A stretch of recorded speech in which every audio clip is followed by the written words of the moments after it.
अतः यः मनसा वाचा कायेन च परस्य हितम् एव आचरति सः शुद्धभावः इत्युच्यते।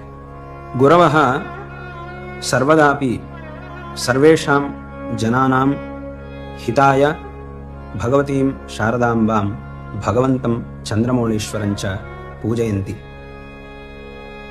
मम सन्यासानन्तरं कस्मिंश्चित् दिने गुरुभिः आज्ञा कृता, अद्य भवता चन्द्रमौळीश्वरपूजा कर्तव्या इति।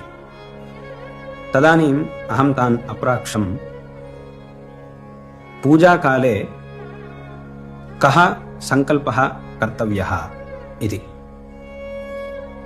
तदानीं गुरवः एवम् अवोचन्, सर्वेषां जनानां योगक्षेमार्थम् इति सङ्कल्पः कर्तव्यः।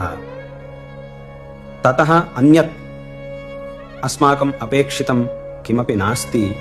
सर्वेषां जनानां योगक्षेमार्थमेव अस्माभिः प्रत्यहं शारदाचन्द्रमौळीश्वरयोः पूजा क्रियते। अत्रैव न, यत्र कुत्रापि विजययात्रावसरेषु तत्तत् क्षेत्रेषु वयं भगवन्तं पूजयामः, तत्रापि वयं सर्वेषां लोकानां योगक्षेमावेव प्रार्थयमानाः भगवन्तं पूजयामः। अतः अयमेव सङ्कल्पः कर्तव्यः इति गुरुभिः तदा उपदिष्टमस्ति।